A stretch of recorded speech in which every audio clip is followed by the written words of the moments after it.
I was thinking about preaching about ice fishing this morning a little bit, but I think everyone's already cold enough this morning, so I'm going to switch up my example to use something maybe a little more warm, and that's golf. So we can dream about green grass and sun and sunburn and humidity and mosquitoes.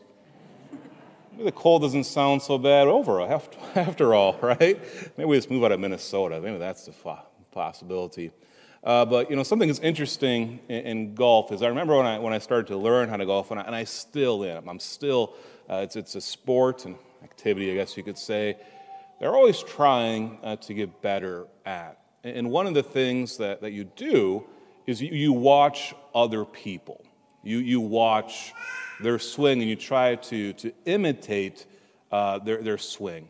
Now you could pretend that you're really, really good, and you could try to be like Dustin Johnson or Rory McIlroy or Tiger Woods and try to imitate their swing. But that's just not a good idea.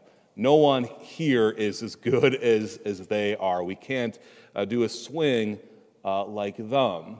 So instead what you want to do when you're imitating someone's swing is maybe go golfing with someone and watch. How do they hit a drive? How do they hit a draw? How do they hit a fade? What are they doing? And you start watching, and then even this is what I do when I go golfing. I'm just like, okay, they do this, and it gets really hard sometimes. But you start to practice, and so you're imitating that one move. Or when it comes to chipping or putting, whatever it is, it's like they do this really, really well, and I want to imitate them in doing this.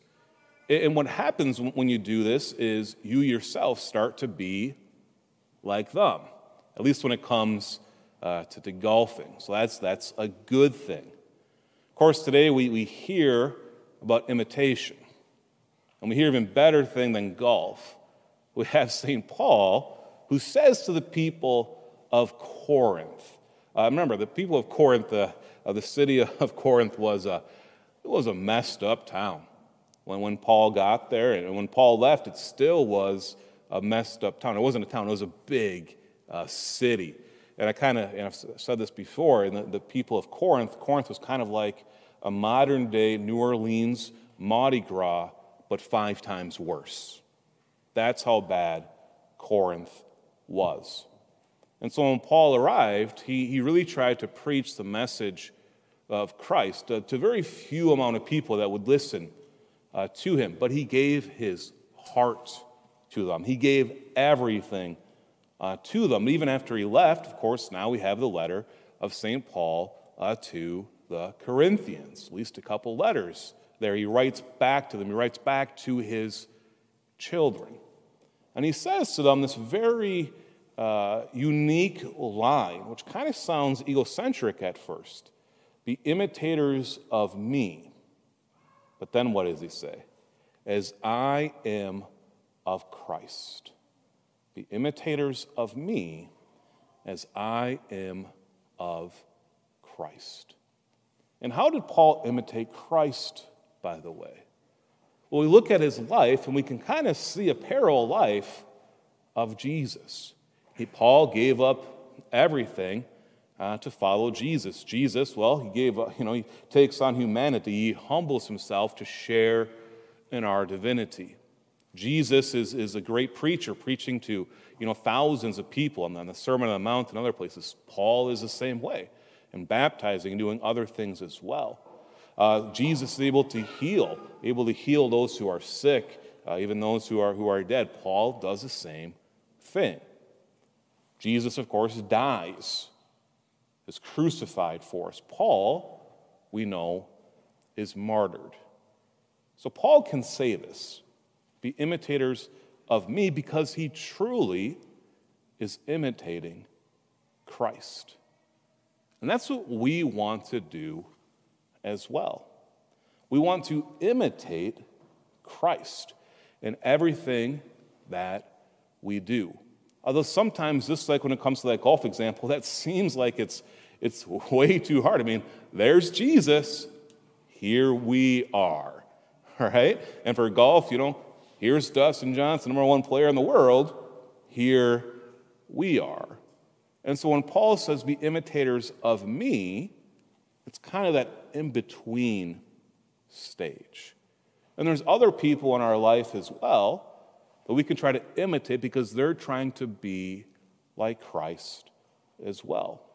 And hopefully you have some of those people in your life. Maybe it's a grandparent. Maybe it's a parent. Maybe it's a sibling. Maybe it's a friend. Maybe it's a coworker. Maybe it's a saint that you've grown in huge devotion to be able to imitate what they did, because what they were doing as well was imitating Christ. And we all do this, by the way. We all imitate other people. You know, I think we look at even how we dress, how we speak, how we act is usually an imitation of someone else. Advertising is all about this, right? If you do this, then you can be like this person. You know, go back to the commercial by Nike, probably the most famous one. I want to be like who? I want to be like Mike, like Michael Jordan. Really? Will any of us ever be like him? No. Should any of us be like him anyways? Probably not. Is he the best person to imitate? Let's find other people in our life to imitate, than celebrities, than athletes, than influencers, whatever that is that I hear about in the news every once in a while.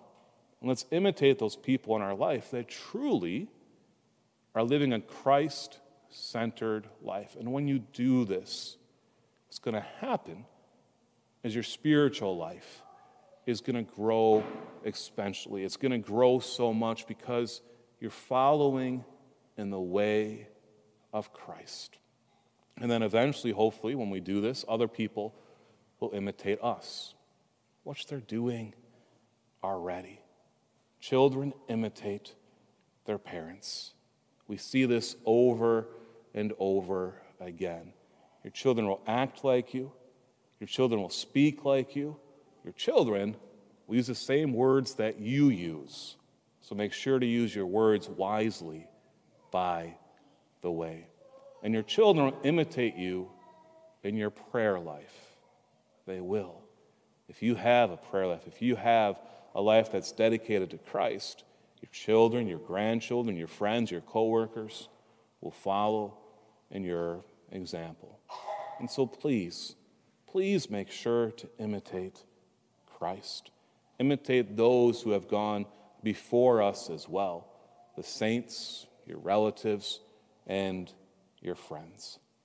I want to end this homily today with a prayer which talks about imitation, and it's by a saint named Saint John Gabriel Perboyre. I don't know much about him, but I ran across this prayer. He was a saint in the 19th century. He was a missionary in China. He was actually martyred for his faith. He was crucified, just like Jesus was crucified as well.